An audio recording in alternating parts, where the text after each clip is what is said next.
سورہ آل عمران کی آیت نمبر 129 تک 129 یہاں تک ہم نے گزشتہ درس میں ترجمہ کیا تھا۔ آگے آیت نمبر 130 اللہ تبارک و تعالیٰ نے ارشاد فرمایا، یا ایھا الذین آمنوا، اے ایمان والو، لا تأکلوا الربا، سود نہ کھاؤ، اضعافا مضاعفۃ، دگنا چوگنا، واتقوا اللہ لعلکم تفلحون، اور اللہ تبارک و تعالیٰ سے ڈرو تاکہ تم کامیابی حاصل کرو۔ اضعافاً کا معنی ہوتا ہے دگنا، اور مضاعفتاً اس کے آگے اور دگنا، یعنی دگنا چوگنا۔ اب یہ اس کو سود کی مختلف قسمیں جو رائج ہوتی تھیں اس زمانے میں اب بھی ہوں گی۔ ایک کو سود مفرد کہتے تھے، جس کو اسکول میں بھی ریاضی میں پڑھتے تھے کہ رقم دی، ٹھیک ہے بھئی، سال کے بعد اس کے اتنے 10% جو بڑھے گا، اور وہ اتنا ہی۔ لیکن ایک سود مرکب ہوتا ہے کہ اس میں پھر اس کی پرسنٹیج جو ہے سود کی وہ بھی بڑھتی رہتی ہے، یعنی سال کے بعد اگر رقم ادا نہیں کی ہے، 100 روپیہ لیا تھا، سال کے بعد 20 اس کا سود وہ بھی شامل ہو گیا، اس کا آئندہ سال 120 کا سود ہوگا، پھر اور اس کے آگے 150 ہوگا، اس طرح۔ تو مختلف قسمیں تھیں، تو فرمایا کہ دگنا چوگنا سود نہ کھاؤ۔ اس کا یہ مطلب نہیں کہ سود مفرد جو ہے اس کو کھاتے رہو، یا اس کا مطلب ہے کہ اجازت ہے۔ ویسے مفسرین نے لکھا ہے کہ یہ آیت نزول میں پہلے ہے، پیچھے گزری ہیں 3 سپارے میں سود کے متعلق، وہ بعد میں نازل ہوئیں۔ تو بعض مفسرین نے لکھا کہ شروع میں اس کو جو سود کی یہ قسم تھی اس کو منع کیا گیا، جیسے کہ عرب کے اندر چونکہ سود عام رائج تھا، عام اس کا کاروبار ہوتا تھا، مالدار لوگ سود پہ رقم لوگوں کو قرض دیتے تھے، اور پھر اس کا یہ ہے کہ سال کے بعد وہ رقم ادا نہیں کر سکے، اس میں سود کی پرسنٹیج میں اضافہ کر دو، اور بڑھتے بڑھتے وہ رقم کئی گنا ہو جاتی تھی۔ سود وصول کرتے رہو، اصل رقم وہیں پہ یا وہ بھی بڑھتی رہتی۔ تو اس کو سٹیپ بائی سٹیپ منع کیا گیا۔ پہلا یہ کہ جی اس کی جو ہے دگنی چوگنی صورت منع کی گئی، بعد میں مکمل طور پر، جس طرح شراب کے متعلق ہے، شراب عرب میں عام پی جاتی تھی اور کوئی ممانعت نہیں تھی، برائی نہیں تھی، تو اس کو اسلام نے جو منع کیا ہے تو مختلف سٹیپ میں۔ پہلا سٹیپ یہ تھا کہ یسألونک عن الخمر والمیسر، اللہ تبارک و تعالیٰ نے فرمایا کہ محبوب آپ سے شراب اور جوئے کے متعلق لوگ پوچھتے ہیں، قل فیہما اسم کبیر و منافع للناس، اس میں بڑا گناہ ہے اور لوگوں کا نفع بھی ہے۔ گناہ مطلب چونکہ اس وقت حالانکہ منع نہیں تھی، پھر گناہ کیا کہ شراب پینے کے بعد یا جوا کھیلنے کے آگے پھر جو اثرات، جوئے کی وجہ سے لڑائی جھگڑا قتل و غارت، شراب پی کے انسان جب عقل نہیں تو پھر وہ کیا کچھ کرے گا، تو اس کے اثرات تھے۔ یعنی شراب پینا یا جوا کھیلنا گناہ نہیں تھا، لیکن اس کے بعد پھر جو اس کے نتائج نکلتے تھے وہ گناہ تھے۔ تو فرمایا کہ اس میں بڑا گناہ بھی ہے اور لوگوں کے کچھ نفع بھی ہیں، وَإِسْمُهُمَا أَكْبَرُ مِن نَفْعِهِمَا، لیکن اس کا جو گناہ ہے یا اس کے جو نتائج نکلتے ہیں وہ نفع سے بہت بڑے ہیں، یعنی بہت زیادہ نقصان ہے۔ پہلا سٹیپ یہ ہوا۔ پھر فرمایا کہ لا تقربوا الصلاۃ وانتم سکارا، نماز کے قریب نہ جاؤ نشہ کی حالت میں، یعنی شراب کو منع نہیں کیا گیا کہ یہ کہا گیا کہ نماز کے وقت میں نہ پیو، جب نشہ کی حالت میں ہو تو پھر نماز کے قریب نہ جاؤ۔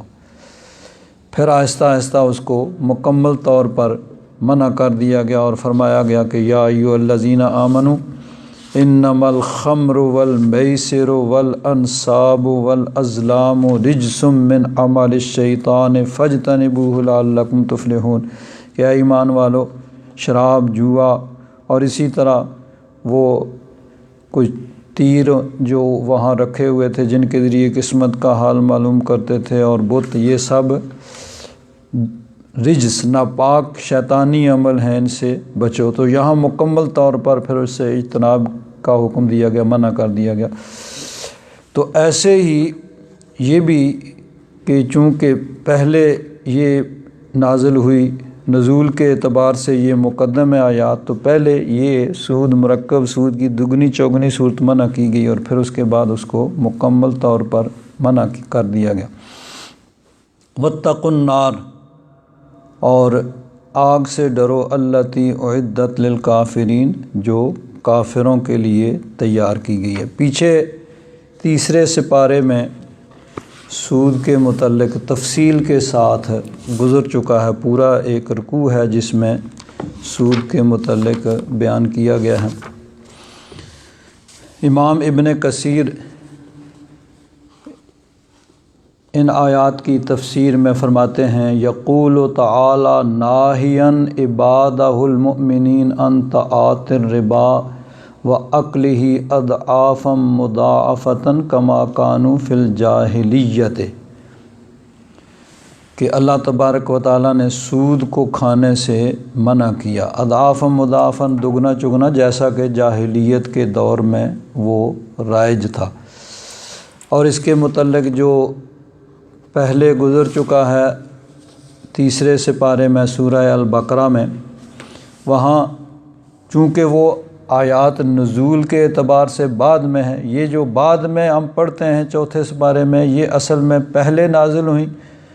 اور یہ جو سورہ بقرہ کی آیات جو پہلے گزر چکی ہیں وہ نازل ہونے کے اعتبار سے مؤخر ہیں، بعد میں نازل ہوئی تھیں۔ اور یہ چیز جو ایک ہے ترتیب نزولی اور ایک ہے ترتیب جمعی، کہ قرآن پاک کس ترتیب سے نازل ہوا، کون سی آیت پہلے نازل ہوئی، کون سی بعد میں، پھر جب جمع کیا گیا تو وہ ضروری نہیں کہ وہی ترتیب ہے کہ جو آیات پہلے نازل ہوئیں وہ پہلے ہوں اور جو بعد میں نازل ہوئیں وہ بعد میں ہوں، بلکہ اس کو کہا جاتا ہے کہ یہ ترتیب بھی توقیفی ہے، یعنی اس کو جمع کرنے والوں کی اپنی ثواب دید پہ، ان کی مرضی پہ نہیں ہے، بلکہ جب بھی کوئی آیت نازل ہوتی تو نبی کریم صلی اللہ علیہ وسلم جو کاتبین وحی تھے، وحی لکھنے پر جو حضرات مامور تھے، ان کو بلا کے فرماتے کہ یہ آیت فلاں صورت میں فلاں آیت کے بعد لکھنی ہے۔ تو جس طرح نبی کریم صلی اللہ علیہ وسلم نے جہاں جہاں کسی آیت کو لکھوایا، اب جیسے اللہ تبارک و تعالیٰ کی طرف سے نازل ہوئی، ساتھ یہ بھی حکم تھا، تو نبی کریم صلی اللہ علیہ وسلم کے حکم سے پھر اس کو اسی طرح، اور صورتوں کی ترتیب جو ہے وہ نبی کریم صلی اللہ علیہ وسلم بھی اسی ترتیب سے پڑھتے تھے جس ترتیب سے یہ جمع۔ حالانکہ اب آخری سپارے میں جو چھوٹی چھوٹی صورتیں ان میں سے زیادہ مکی ہے، جو مکی دور میں، اور عموماً جو چھوٹی چھوٹی آیات والی ہیں وہ سب سے پہلے نازل ہوئی تھیں، اور سورہ بقرہ یہ آخری صورتوں میں سے ہے جو نازل ہوئیں جس کے اندر احکام زیادہ تر بیان ہوئے، لیکن ترتیب جو ہے جیسے اللہ تبارک و تعالیٰ اور اس کے محبوب کا حکم ہے اسی ترتیب سے۔ تو اسی طرح یہ سود کے متعلق جو آیت یہ سورہ آل عمران کے چوتھے سپارے کے اندر جو ہیں یہ پہلے نازل ہوئی تھیں، اور یہ سورہ بقرہ میں جو ہم پہلے پڑھ چکے ہیں یہ بعد میں نازل ہوئی تھیں۔ اللہ تبارک و تعالیٰ نے ارشاد فرمایا، الذین یأکلون الربا، وہ جو سود کھاتے ہیں، لا یقومون الا کما یقوم الذی یتخبطہ الشیطان من المس، وہ نہیں کھڑے ہوں گے مگر جیسے وہ کھڑا ہوتا ہے جس کو شیطان نے چھو کے خبتی مخبوط الحواس کر دیا ہو، یعنی جس کو کوئی ایسی بیماری ہے کہ وہ کھڑا نہیں ہو سکتا، گرتا ہے ادھر، اس طرح یعنی وہ بروز قیامت سود کھانے والے ایسے ان کی یہ کیفیت ہوگی۔ ذالک بأنہم قالوا انما البیع مثل الربا، یہ اس لیے کہ انہوں نے کہا کہ بیع بھی، خرید و فروخت، تجارت، بزنس، یہ بھی سود کی طرح ہے۔ اب چونکہ عرب کے اندر عام رواج تھا، اور جب سود کو منع کیا گیا تو لوگوں کے لیے اس کو چھوڑنا مشکل تھا، کہ ان کا یعنی یہی کاروبار تھا، اسی طریقے سے وہ اپنے یعنی سود پہ لوگوں کو پیسے دیتے تھے اور اس پہ ان کا گزارا تھا۔ جب منع کیا گیا تو بعض لوگوں نے پھر وہ جس طرح حجت بازی کی جاتی ہے، بھئی دیکھو کاروبار بھی انسان کرتا ہے، وہ 1 لاکھ لگاتا ہے اور پھر اس کو اس میں سے 10,000 15,000 نفع آتا ہے، تو یہ بھی ایک بزنس ہے۔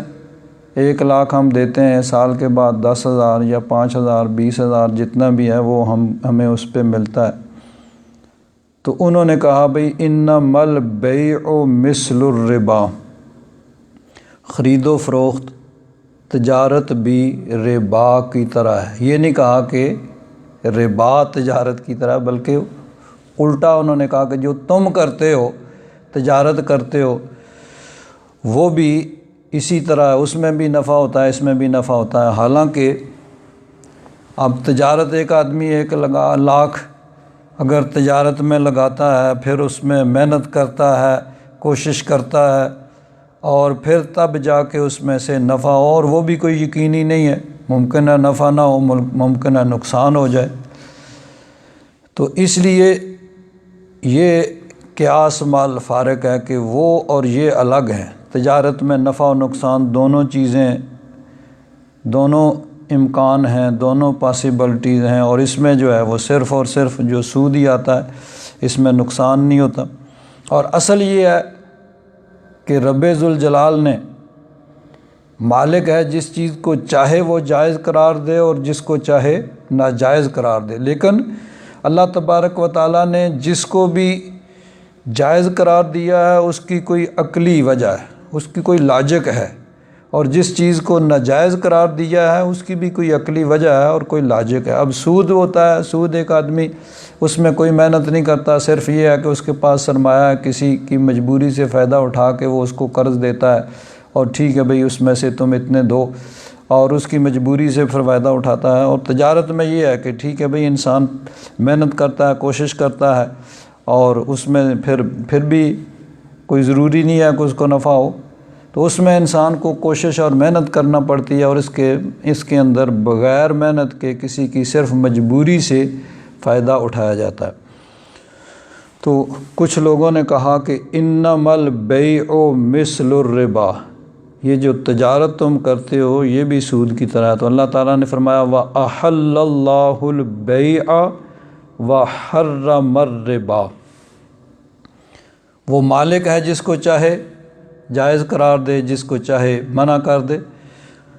تو اللہ تبارک و تعالیٰ نے بیع کو، تجارت کو، بزنس کو، خرید و فروخت کو جائز قرار دیا، حلال قرار دیا، اور سود کو حرام قرار دیا۔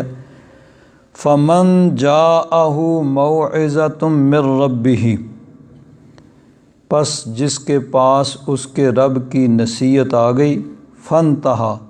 وہ رک گیا، یعنی جب اللہ تبارک و تعالیٰ نے منع فرما دیا تو وہ بغیر چونوں چرا کے رک گیا۔ اس طرح حجت بازی نہیں کی انما البیع مثل الربا کے ذریعے کہ تم جو تجارت کرتے ہو وہ بھی تو اس میں بھی تو یہی ہوتا ہے، یہ کٹ اجتی نہیں کی، بلکہ رب کا حکم آ گیا، ٹھیک ہے بھائی۔ تو فرمایا فمن جاءہ موعظۃ من ربہ فانتہا، جس کے پاس اس کے رب کی نصیحت آ گئی اور وہ رک گیا، فَلَهُ مَا سَلَف، تو اس کے لیے وہ ہے جو پہلے، یعنی پہلے جو منع قانون بننے سے پہلے جو اس نے کیا تھا اس کے بارے میں اس سے باز پرس نہیں ہوگی۔ وَأَمْرُهُ إِلَى اللَّهِ، اور اس کا معاملہ اللہ کے سپرد ہے۔ وَمَنْ عَادَ، اور پھر جو ایسے ہی کرے گا دوبارہ، فَأُولَٰئِكَ أَصْحَابُ النَّارِ هُمْ فِيهَا خَالِدُونَ، اللہ کا حکم آنے کے باوجود پھر ایسے کرے گا تو فرمایا وہ جہنمی ہے، اس میں ہمیشہ رہیں گے۔ اس کے بارے میں احادیث بھی اس سلسلہ میں کہ اللہ تبارک و تعالیٰ کی طرف سے یہ حکم ہوتا ہے کہ جو سود کھاتے ہیں، جب اللہ تبارک و تعالیٰ نے منع کر دیا، آگے نبی کریم صلی اللہ علیہ وسلم کی حدیث پاک ہے، حضرت ابو ہریرہ رضی اللہ تعالیٰ عنہ فرماتے ہیں کہ نبی کریم صلی اللہ علیہ وسلم نے ارشاد فرمایا، اتیت لیلۃ اسری بی علی قوم، معراج کی رات میں نے کچھ لوگ دیکھے، ایک قوم دیکھی، بطونہم کالبیوت، جن کے پیٹ کمروں، یعنی بڑے بڑے پیٹ ہیں، ایسے جیسے کمرہ ہوتا ہے گھر کی مانند، فیہا الحیات تجری، اس میں سانپ جو ہیں وہ چل رہے ہیں، من خارج بطونہم، یعنی وہ باہر سے بھی نظر آتے ہیں اندر چلتے ہوئے۔ فَقُلْتُ مَنْ هَؤُلَاءِ یا جبریل، تو حضور فرماتے ہیں میں نے حضرت جبریل سے پوچھا کہ اے جبریل یہ کون لوگ ہیں؟ قال هَؤُلَاءِ آکلۃ الربا، تو حضرت جبریل نے عرض کیا یا رسول اللہ یہ لوگ سود کھانے والے ہیں۔ اور دوسری حدیث پاک میں فَأَتَيْنَا عَلَى نَهْرٍ، یعنی یہ حضور چونکہ ایک تو معراج ہے نا معروف،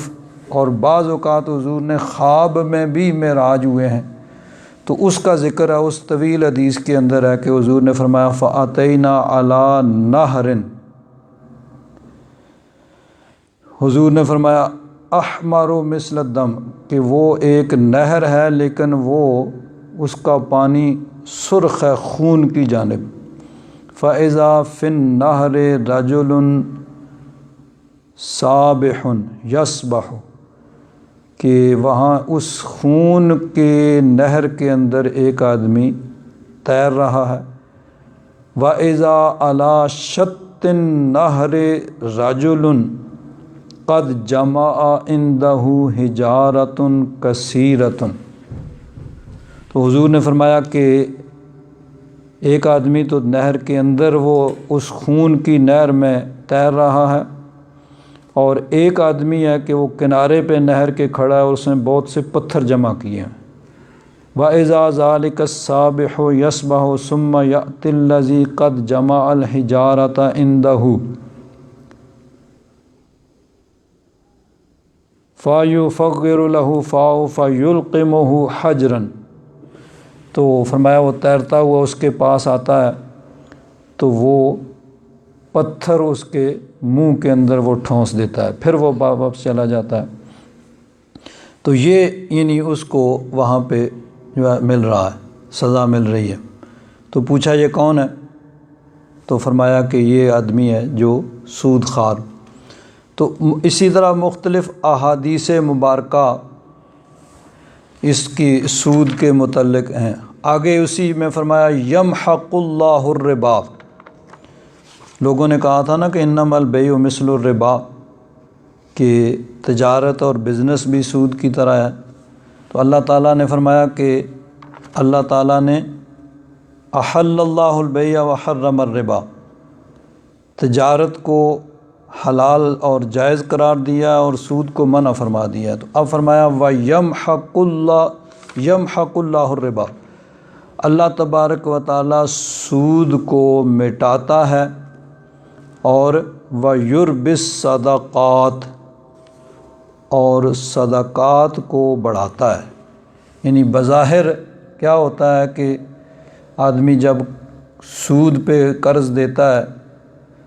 تو اس کی رقم بھی محفوظ ہے اور اس کے ساتھ رقم وہ اور بھی لا رہا ہے، اپنی رقم بھی محفوظ ہے اور رقم آ رہی ہے۔ اور جب اللہ کی راہ میں صدقہ کیا جاتا ہے تو اس صدقے کی وجہ سے انسان اپنے پاس سے کچھ رقم کا کچھ حصہ وہ دے دیتا ہے۔ اب بظاہر سود کی وجہ سے رقم آ رہی ہے اور صدقے کی وجہ سے کم ہو رہی ہے، جا رہی ہے، لیکن حقیقت میں اللہ تبارک و تعالیٰ نے فرمایا کہ ربا کی وجہ سے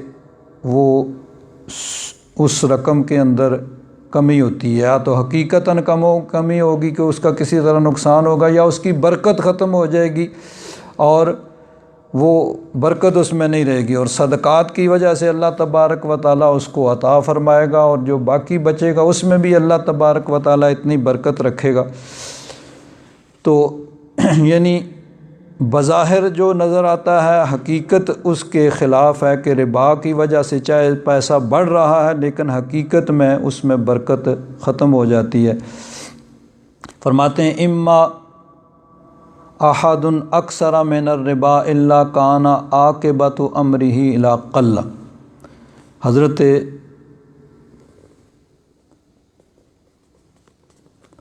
عبداللہ بن مسعود رضی اللہ تعالیٰ عنہ فرماتے ہیں کہ وہ سود کی وجہ سے رقم جتنی بھی بڑھ جائے آخر اس میں یعنی کمی ہوگی اور اس میں بے برکتی ہوگی، اور صدقے کی وجہ سے جب انسان صدقہ دیتا ہے تو اللہ تبارک و تعالیٰ اس کے باقی کے اندر اتنی برکت رکھتا ہے کہ اس کی وجہ سے وہ مال جو ہے وہ آفات سے بچتا ہے اور اس کے اندر باقی بھی برکتیں ہیں۔ اسی طرح قرآن پاک میں ایک جگہ ارشاد فرمایا وَمَا آتَيْتُم مِّن رِّبًا لِّيَرْبُوَ فِي أَمْوَالِ النَّاسِ فَلَا يَرْبُو عِندَ اللَّهِ، کہ جو تم سود دیتے ہو لوگوں کو اور لوگوں کا مال لیتے ہو بظاہر بڑھ رہا ہے، فلا یربو عند اللہ، اللہ کے نزدیک وہ نہیں بڑھتا، یعنی اس کے اندر برکت ختم ہو جاتی ہے۔ وما آتیتم من زکوٰۃ تریدون وجہ اللہ فاولئک هم المضعفون، اللہ کی رضا کے لیے جو تم زکوٰۃ اور صدقات دیتے ہو بظاہر کم ہو رہا ہے لیکن فاولئک هم المضعفون، اس میں اضافہ ہوتا ہے، یعنی اللہ تبارک و تعالیٰ اس میں برکتیں رکھتا ہے۔ اور حدیث پاک میں ہے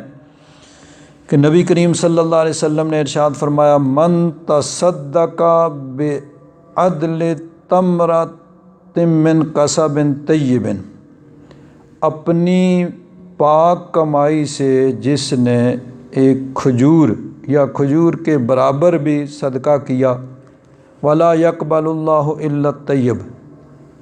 طیب کی قید لگائی تھی کہ پاکیزہ اپنے کمائی سے جو آدمی صدقہ کرتا ہے، اور فرمایا کہ اللہ تبارک و تعالیٰ کی بارگاہ میں صرف پاک اور حلال مال وہی قبول کیا جاتا ہے، وہی قبولیت کا درجہ رکھتا ہے۔ تو جب آدمی حلال اور جائز اپنی کمائی سے اللہ کی راہ میں صدقہ کرتا ہے، چاہے وہ تھوڑا ہی ہو، ایک تمرۃ کھجور کے برابر ہی ہو، فإن اللہ یتقبلھا، اللہ تبارک و تعالیٰ اس کو قبول فرماتا ہے اور اس کو اپنے دستے قدرت اپنے دائیں ہاتھ میں اللہ تبارک و تعالیٰ اس کو اپنی شان کے مطابق لیتا ہے۔ ثم یربیھا لصاحبھا کما یربی احدکم فلوہ، تو فرمایا کہ پھر اللہ تبارک و تعالیٰ اس کی پرورش فرماتا ہے، اس کو بڑھاتا ہے جیسا کہ تم میں سے کوئی اپنی گھوڑی کے بچے کی پرورش کرتا ہے، یعنی اس کی حفاظت کرتا ہے اور اس کی پرورش کرتا ہے، وہ چھوٹا ہوتا ہے پھر بڑا ہو جاتا ہے۔ تو فرمایا ایسے ہی اللہ تبارک و تعالیٰ صدقہ جو حلال مال سے اس کی رضا کے لیے کیا جائے اس کو وہ بڑھاتا ہے، حتیٰ یکون مثل الجبل، حتیٰ کہ وہ جو ایک کھجور کے برابر اس نے صدقہ کیا تھا قیامت کے دن اس کو وہ اس کا اجر و ثواب پہاڑ کی برابر، پہاڑ کی مانند ملے گا۔ اور ایک میں حتیٰ یکون مثل احد، احد پہاڑ کے برابر ہو جائے گا، یعنی اللہ تبارک و تعالیٰ اپنے فضل و کرم سے اس کو بڑھاتا رہے گا، اور بڑھتا بڑھتا اس کا اتنا زیادہ جو ہے وہ ثواب ہو جائے گا۔ دوسری روایت میں ہے وَإِنَّ الرَّجُلَ لَيَتَصَدَّقُ بِاللُّقْمَةِ، ایک لقمہ، کھجور کا ذکر تھا، کھجور ہو یا کھجور کے برابر کوئی چیز ہو، یا ایک لقمہ طعام کا کھانے کا ہو، کوئی بھی چیز، یعنی بڑی معمولی سی چیز انسان اس کا صدقہ کرتا ہے، بشرطے کہ نیک کمائی سے ہو اور رضائے الہی مقصود ہو، اللہ تبارک و تعالیٰ کی رضا مقصود ہو۔ تو جب رضائے الہی مقصود ہے تو پھر چاہے تھوڑی چیز ہو، اور جب یہ نہیں ہے اس میں تو پھر چاہے زیادہ بھی ہو تو اس کی کوئی اہمیت نہیں ہے۔ اصل چیز یہی ہے کہ رضائے الہی کے لیے انسان کرے۔ تو فرمایا فَتَرْبُو فِي يَدِ اللَّهِ، اللہ تبارک و تعالیٰ کے ہاتھ میں اس کی شان کے مطابق وہ پرورش پاتا ہے، بڑھتا ہے۔ وَقَالَ فِي كَفِّ اللَّهِ، اللہ تبارک و تعالیٰ کی ہتھیلی جیسا کہ اس کے شان کے لائق ہے اس میں وہ بڑھتا ہے، حَتَّى يَكُونَ مِثْلَ أُحْدٍ، حتیٰ کہ وہ احد کے برابر ہو جائے گا، یعنی جب قیامت کے دن اللہ تبارک و تعالیٰ اس کا اجر عطا ہو۔ تو فرمایا فَتَصَدَّقُوا، حضور نے فرمایا پس تم صدقہ کیا کرو۔ تو اللہ تبارک و تعالیٰ نے فرمایا کہ یمحق اللہ الربا ویربی الصدقات، ربا کو، سود کو اللہ تبارک و تعالیٰ مٹاتا ہے اور صدقات کو بڑھاتا ہے۔ اور آگے اسی پورا رکوع ہے اس میں فرمایا یا ایھا الذین آمنوا اتقوا اللہ وذروا ما بقی من الربا ان کنتم مؤمنین، اے ایمان والو اللہ سے ڈرو اور چھوڑ دو جو سود باقی ہے، ان کنتم مؤمنین، اگر تم مومن ہو۔ یعنی چونکہ پہلے سود کا کاروبار ہوتا تھا، بہت سے لوگ جو مالدار تھے وہ سود پہ لوگوں کو دیتے تھے، قرضے دیتے تھے، اور اس کا سود لوگوں کے ذمہ بہت زیادہ تھا۔ اور جب یہ ربا کو منع کیا گیا تو وہ لوگ بھی اس سوچ میں پڑ گئے کہ ہمارا اتنا زیادہ سود لوگوں کے ذمہ واجب الادا ہے، تو اب کیا کیا جائے؟ تو اللہ تبارک و تعالیٰ نے فرمایا کہ نہیں، تم صرف اپنا اصل مال، اصل زر جو دی تھی وہ تم اب واپس لے سکتے ہو، سود جو ہے اس پہ وہ نہیں واپس لے سکتے۔ فَإِن لَمْ تَفْعَلُوا، پہلے تو فرمایا کہ چھوڑ دو ربا جو ہے، جو سود ہے، اللہ سے ڈرو اور سود چھوڑ دو اگر تم مومن ہو۔ پھر فرمایا فَإِن لَمْ تَفْعَلُوا، اور اگر تم ایسے نہیں کرو گے، یعنی نہیں چھوڑو گے سود کو، فَأْذَنُوا بِحَرْبٍ مِّنَ اللَّهِ وَرَسُولِهِ، تو اللہ اور اس کے رسول سے لڑائی کا تمہیں یقین ہونا چاہیے، یعنی لڑائی کے لیے تیار ہو جاؤ۔ وَإِن تُبْتُمْ فَلَكُمْ رُؤُوسُ أَمْوَالِكُمْ، اور اگر تم توبہ کر لو، یعنی اس سے سود لینے سے کنارہ کشی اختیار کر لو، فَلَكُمْ رُؤُوسُ أَمْوَالِكُمْ، تو راس المال، اصل زر جو تمہارا وہ تمہارے لیے، وہ تم لے سکتے ہو۔ لا تظلمون ولا تظلمون، نہ تم ظلم کرو نہ تم پر ظلم کیا جائے، یعنی تم کسی کا مال سود کے ذریعے لے کے ظلم نہ کرو، اور نہ تمہارا اصل مال کم کر کے تم پر ظلم کیا جائے۔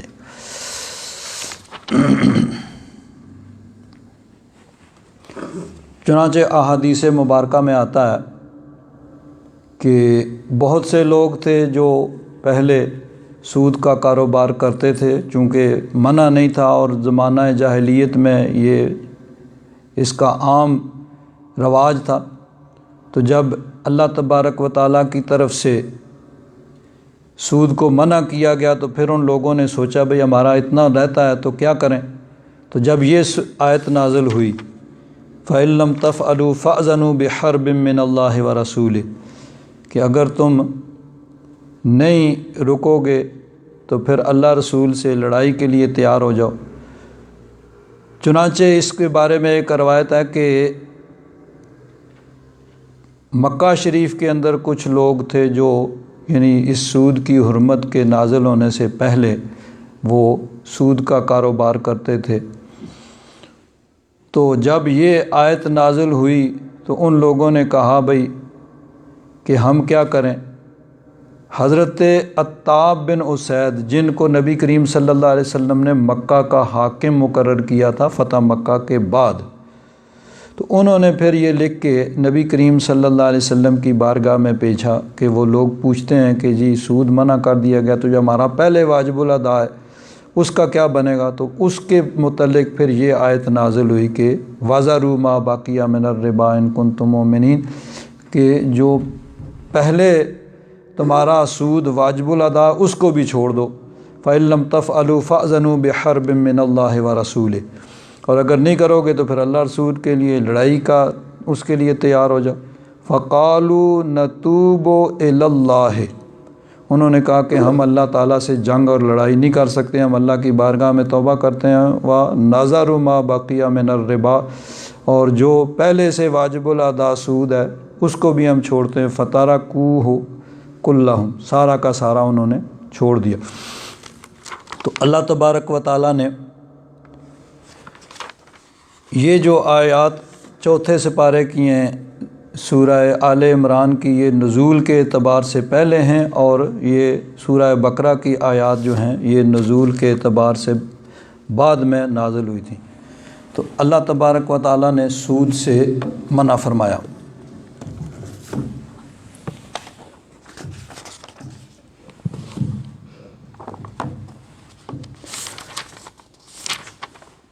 حضرت امام قاضی ثناء اللہ پانی پتی رحمۃ اللہ تعالیٰ علیہ نے یہاں ایک حضرت امام اعظم ابو حنیفہ رحمۃ اللہ تعالیٰ علیہ کا قول نقل کیا کہ حضرت امام اعظم ابو حنیفہ رحمۃ اللہ تعالیٰ علیہ فرماتے ہیں کہ قرآن پاک کی سب سے زیادہ ڈرانے والی آیت یہ ہے کہ اللہ تبارک و تعالیٰ نے سود کو منع کر کے فرمایا وَاتَّقُوا النَّارَ الَّتِي أُعِدَّتْ لِلْكَافِرِينَ، کہ تم اس آگ سے بچو جو کافروں کے لیے تیار کی گئی ہے۔ یعنی اب جہنم وہ بیسیکلی بنیادی طور پر اصل میں تو کافروں کے لیے ہے، لیکن اہل ایمان کو اگر وہ اللہ رسول کے احکام پر عمل نہیں کرتے، اور خاص طور پر چونکہ یہاں سود کا ذکر ہے تو اس ضمن میں اب یہاں یہ بات بھی ہے کہ سود لینا یہ گناہ کبیرہ ہے، لیکن اس کے باوجود اللہ تبارک و تعالیٰ نے ان کو اہل ایمان، تو کسی بھی گناہ سے چاہے وہ کتنا بھی بڑا ہو اس سے انسان کافر نہیں ہوتا، گناہ گار ہے، حرام ہے، لیکن کافر اس وقت ہوگا جب کوئی کفر کرے گا، کوئی یعنی اس سے کفر کا صدور ہوگا، اس کے عقائد کے اندر کوئی کفریہ ایسی عقیدہ کفریہ ہوگا تب کافر ہوگا۔ اگر وہ گناہ کرتا ہے اور وہ گناہ سمجھتا ہے اس کو تو وہ بہرحال گناہ گار ہوگا۔ تو یہاں سود لینے کے اس کو اللہ تبارک و تعالیٰ نے منع فرمایا کہ لا تاکلوا الربا اضعافا مضاعفۃ واتقوا اللہ لعلکم تفلحون، کہ سود دگنا چگنا نہ لو اور اللہ سے ڈرو تاکہ تم کامیاب ہو جاؤ، اور واتقوا، آگے فرمایا کہ آگ سے بچو، اس سے ڈرو جو کافروں کے لیے تیار کی گئی ہے۔ تو ایمان والوں کو اس کے احکام کی خلاف ورزی کی صورت میں اس آگ سے ڈرایا جا رہا ہے جو کافروں کے لیے تیار کی جا رہی ہے۔ وَأَطِیعُوا اللَّهَ وَالرَّسُولَ لَعَلَّکُمْ تُرْحَمُونَ،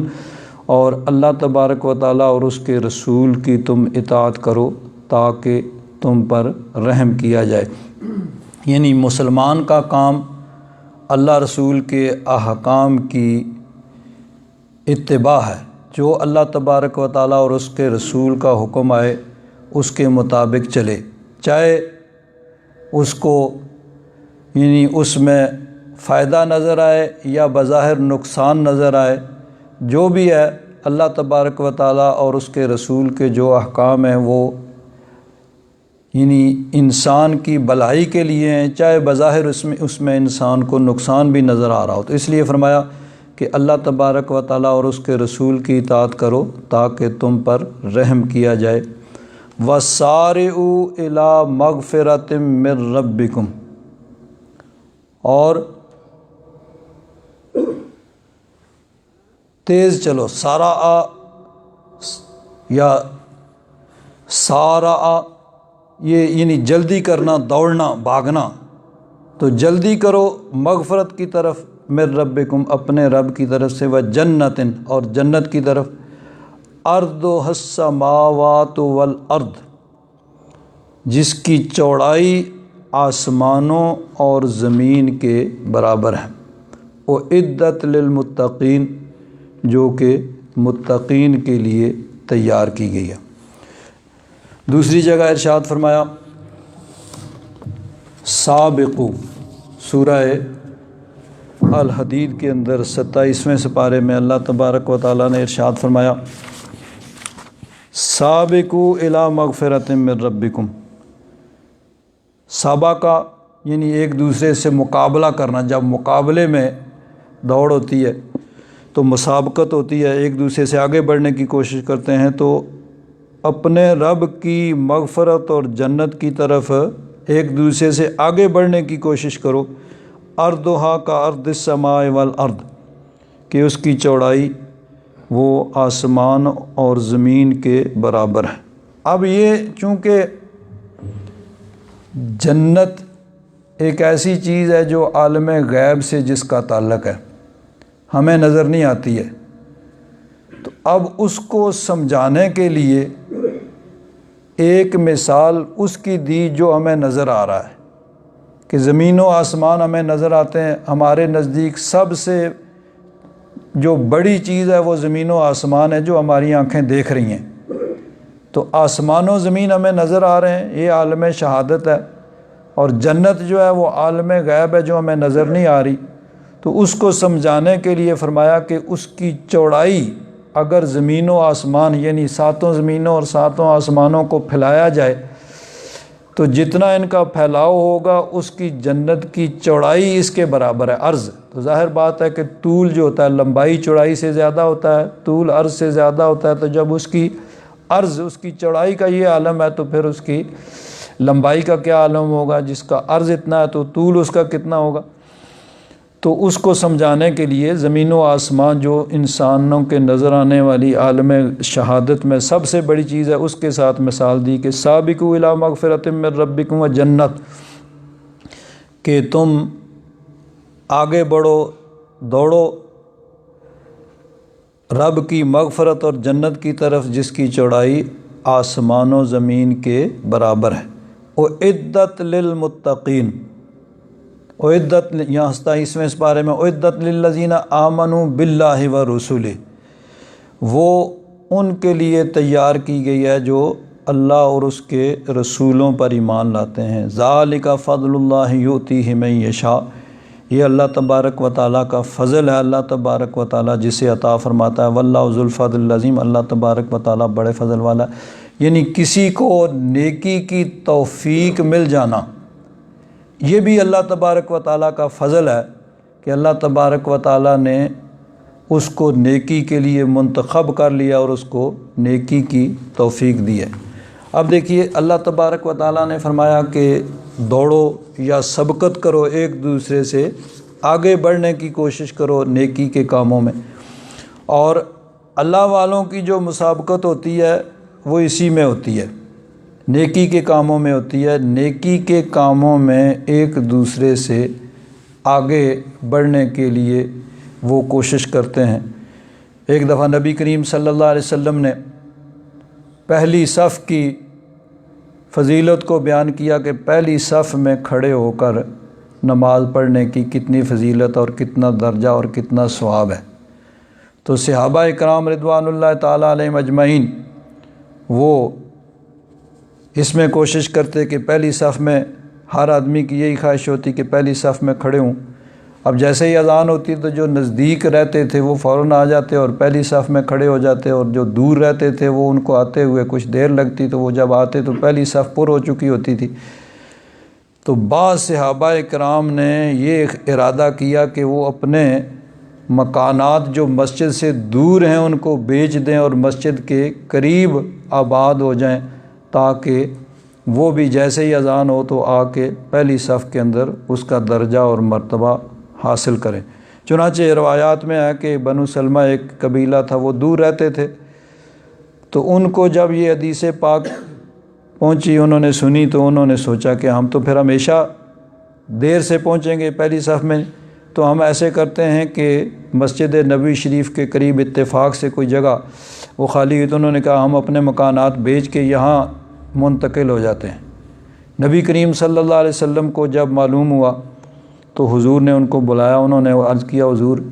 ہم وہاں سے آتے ہیں، ہمارے آتے آتے پہلی صف پر ہو چکی ہوتی ہے، تو ہمیں پہلی صف میں جگہ نہیں ملتی، تو آپ نے فرمایا کہ پہلی صف کا اندر یہ درجہ مرتبہ ہے، تو اس لیے ہم چاہتے ہیں کہ ان مکانات کو بیچ دیں اور یہاں قریب خرید لیں۔ تو نبی کریم صلی اللہ علیہ وسلم نے انہیں فرمایا کہ تم اپنے گھروں کے اندر رہو، جہاں تم ہو وہیں پہ رہو۔ کیوں؟ کہ جب تمہارے دلوں کے اندر نیت پختہ ہے کہ ہم نے پہلی صف میں بیٹھنا ہے اور اس کے لیے تم کوشش بھی کرتے ہو، تو پھر اگر تمہیں پہلی صف میں بیٹھنا نصیب نہیں ہوگا تو تمہاری نیت، ارادہ اور تمہاری کوشش کی وجہ سے اللہ تبارک و تعالیٰ تمہیں اس کا ثواب عطا فرما دے گا۔ جب تمہارا پختہ ارادہ ہے تو تم نہیں بھی آ سکے تو اس ارادے اور نیت اور اس کے ساتھ کوشش، یہ کوشش ضروری ہے، صرف نیت ارادہ نہیں، بلکہ اس کے ساتھ انسان اپنے بس میں جو ہو وہ کرے، تو تب جا کے یعنی نیت ہو، ارادہ ہو، اور پھر انسان اس کے ساتھ ساتھ اپنے بس کے مطابق جو اس کے بس میں ہو وہ کوشش بھی کرے، تو پھر اگر وہ نیکی یعنی وہ اس چیز کو نہیں بھی حاصل کر سکے گا تو اس کی نیت اور کوشش کی وجہ سے وہ اس کو ثواب ملے گا۔ چنانچہ قرآن پاک میں اللہ تبارک و تعالیٰ نے ارشاد فرمایا وَمَنْ أَرَادَ الْآخِرَةَ وَسَعَى لَهَا سَعْيَهَا وَهُوَ مُؤْمِنٌ، کہ جس نے آخرت کا ارادہ کیا اور اس کے لیے اپنے مقدور بھر کوشش بھی کی، وَهُوَ مُؤْمِنٌ، ایمان تو سب سے بنیادی کہ مومن ہے اور پھر وہ آخرت کے لیے، نیکی کے لیے کوشش بھی کرتا ہے، نیت ارادہ بھی ہے، کوشش بھی کی ہے، پھر بھی وہ اس کو حاصل نہیں کر سکا تو اس کو وہ ثواب جو ہے وہ مل جائے گا۔ تو حضور نے فرمایا کہ تم اپنے گھروں میں رہو، تمہیں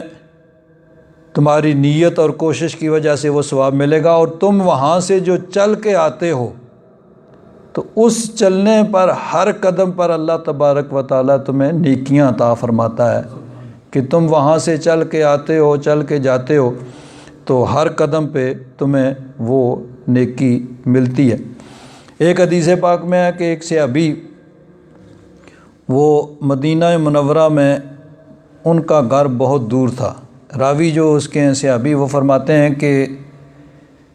میں جن جن کو جانتا یا یہاں دیکھتا تھا ان میں سے سب سے دور اگر مسجد سے کسی کا گھر تھا تو وہ صحابی تھے، اور وہ ہر نماز میں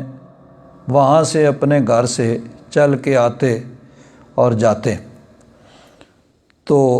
وہ فرماتے ہیں میں نے ہمدردی کے طور پر ان کو کہا بھئی تم کوئی سواری خریدو۔ اس زمانے میں ظاہر بات ہے کہ گدھا، گھوڑا، اونٹ یہی چیزیں سواری ہوتی تھیں۔ گھوڑا، اونٹ جو ہے وہ دور کی سواری پہ، اور چھوٹی سواری قریب کی سواری کے لیے گدھا استعمال ہوتا تھا۔ تو کہتے ہیں میں نے ان سے کہا بھئی تم کوئی سواری خرید لو، گدھا وغیرہ، تاکہ موسم کبھی گرمی ہوتی ہے، کبھی بارش ہوتی ہے، مختلف حالات، کبھی اندھیرا رات کو ہوتا ہے، تم ہر نماز کے لیے آتے ہو تو کوئی سواری لے لو، اتنے دور سے آتے ہو۔ تو انہوں نے کہا نہیں مجھے سواری کی ضرورت ہے، میں تو یہ بھی نہیں چاہتا کہ میرا گھر مسجد کے قریب ہو۔ وہ حیران رہ گئے۔ نبی کریم صلی اللہ علیہ وسلم کی بارگاہ میں عرض کیا گیا کہ اس کو کہا گیا کہ تم اتنے دور سے آتے ہو، سواری خرید لو، تو وہ کہتے ہیں میں تو یہ بھی نہیں چاہتا کہ میرا گھر مسجد کے قریب ہو۔ حضور نے ان کو طلب فرمایا کہ تم نے یہ کہا؟ انہوں نے عرض کیا حضور ہاں۔ فرمایا کیوں؟ عرض کیا حضور اس لیے کہ میں اتنے دور سے آؤں اور جاؤں، اور یہ ان سارے جتنی مشقت اس میں ہو وہ ساری میرے لیے ثواب لکھی جائے۔ تو نبی کریم صلی اللہ علیہ وسلم نے فرمایا جو تیری نیت اور ارادہ ہے اس کے مطابق اللہ تبارک و تعالیٰ تمہیں اجر بھی عطا فرمائے گا، کہ اتنے دور سے تم آؤ گے، جاؤ گے، جتنے قدم تمہارے نماز کے لیے آنے جانے کے لیے اٹھیں گے، اللہ تبارک و تعالیٰ تمہیں سب کا ثواب عطا فرمائے گا۔ اور صحابہ کرام کی جو مسابقت اور دوڑ ہوتی تھی وہ اسی چیز میں ہوتی ہے۔ بڑی مشہور حدیث پاک ہے کہ غزوہ تبوک کے موقع پہ جب نبی کریم صلی اللہ علیہ وسلم نے اعلان فرمایا بھئی دور کا سفر ہے، گرمی کا موسم ہے، تو لشکر غزوہ تبوک کے لیے تیار کرنا ہے، اس کے لیے سب حضرات اپنی اپنی حیثیت کے مطابق چندہ جمع کریں۔ سارے صحابہ کرام نے جمع کرایا۔ حضرت عثمان غنی رضی اللہ تعالیٰ عنہ نے اتنا مال دیا کہ حضور نے فرمایا عثمان کے لیے جنت ہے۔ حضرت فاروق اعظم رضی اللہ تعالیٰ عنہ فرماتے ہیں کہ میں نے سوچا کہ اب میرے پاس اس وقت اس موقع پہ مال زیادہ ہے۔ ہمیشہ حضرت صدیق اکبر مجھ سے آگے بڑھ جاتے ہیں اور ہر نیکی کے کام میں، ہر بھلائی کے کام میں وہ مجھ سے سبقت لے جاتے ہیں، آگے بڑھ جاتے ہیں۔ تو میرے پاس اس موقع پہ چونکہ مال زیادہ ہے، تو اگر میں ان سے آگے بڑھ سکتا ہوں، ان سے سبقت لے جا سکتا ہوں، تو اب موقع ہے کہ میں ان سے سبقت لے جاؤں کہ میرے پاس اس وقت مال بہت زیادہ ہے۔ تو فرماتے ہیں کہ میں گھر گیا، گھر کا جتنا سامان تھا اس کے 2 حصے کیے، ایک حصہ لیا اور نبی کریم صلی اللہ علیہ وسلم کی بارگاہ میں آ گیا، حضور کی بارگاہ میں پیش کر دیا۔ حضور نے پوچھا کہ گھر والوں کے لیے کیا چھوڑا ہے؟ عرض کیا حضور آدھا گھر والوں کے لیے چھوڑ دیا ہے اور آدھا آپ کی بارگاہ میں لا کے پیش کر دیا ہے۔ تو نبی کریم صلی اللہ علیہ وسلم خوش ہوئے، حضور نے دعا دی، حضرت فاروق اعظم بیٹھ گئے۔ اتنے میں ادھر سے حضرت صدیق اکبر رضی اللہ تعالیٰ عنہ آ رہے ہیں، جیسا کہ روایات میں ہے کہ ایک گٹھڑی ہے سر پہ اٹھائی ہوئی اور آ رہے ہیں۔ نبی کریم صلی اللہ علیہ وسلم کی بارگاہ میں آ گئے تو حضور نے فرمایا ما ابقیت لأہلک، اے ابو بکر گھر والوں کے لیے کیا چھوڑ کے آئے ہو؟ تو عرض کیا ابقیت لہم اللہ ورسولہ، گھر اللہ رسول کا نام، اللہ رسول کی رضا، جو کچھ گھر میں سامان تھا وہ تو سب کا سب آپ کی خدمت میں حاضر کر دیا ہے۔ گھر میں اللہ کا نام ہے، اللہ کی رضا کے لیے سب کچھ میں لے کے آ گیا ہوں۔ تو حضرت فاروق اعظم فرماتے ہیں اس وقت مجھے یقین ہو گیا کہ میں کبھی بھی صدیق اکبر سے نیکی کے کاموں میں آگے نہیں بڑھ سکتا۔ تو صحابہ اکرام کا جو مسابقت ان کی ہوتی تھی، جو دوڑ ہوتی تھی، وہ اسی میں ہوتی تھی۔ تو اللہ تبارک و تعالیٰ نے فرمایا وَسَارِعُوا إِلَىٰ مَغْفِرَةٍ مِّن رَّبِّكُمْ وَجَنَّةٍ أَرْضُهَا السَّمَاوَاتُ وَالْأَرْضُ أُعِدَّتْ لِلْمُتَّقِينَ، کہ جلدی کرو مغفرت، اپنے رب کی مغفرت اور جنت کی طرف، جس کے عرض، جس کی چوڑائی آسمانوں اور زمین کے برابر ہے، اور وہ متقین کے لیے تیار کی گئی ہے۔ اور وَسَابِقُوا إِلَىٰ مَغْفِرَةٍ مِّن رَّبِّكُمْ وَجَنَّةٍ أَرْضُهَا كَأَرْضِ السَّمَاءِ وَالْأَرْضِ، دوڑو ایک دوسرے سے آگے بڑھنے کی کوشش کرو اپنے رب کی مغفرت اور جنت کی طرف، کہ جس کی چوڑائی آسمان و زمین کی چوڑائی کے برابر، یعنی وہاں أَرْضُهَا كَأَرْضِ السَّمَاءِ وَالْأَرْضِ۔ تو مطلب یہی ہے کہ آج چونکہ ہمیں یہی آسمان و زمین نظر آتے ہیں اور یہی ہماری نظر میں سب سے بڑے ہیں، تو اس کے ذریعے سے اس جنت کی چوڑائی کو یا اس کے بڑے ہونے کو سمجھایا گیا۔ یہاں ایک اور بات بڑی اہم ہے کہ ایک تو جس طرح پہلے میں نے عرض کیا کہ اللہ تبارک و تعالیٰ نے سود کو منع کر کے فرمایا کہ وَاتَّقُوا النَّارَ الَّتِي أُعِدَّتْ لِلْكَافِرِينَ، کہ تم اس آگ سے ڈرو۔ اللہ تبارک و تعالیٰ کے احکام اور خاص طور پر سود، اس سے اگر کنارہ کش نہ ہوگے تو اس سے کنارہ کشی اختیار کر کے آگ سے ڈرو، آگ سے بچو جو کافروں کے لیے تیار کی گئی ہے۔ 2 چیزیں یہاں پہ ہو گئیں، جہنم کے بارے میں فرمایا اُعِدَّتْ لِلْكَافِرِينَ،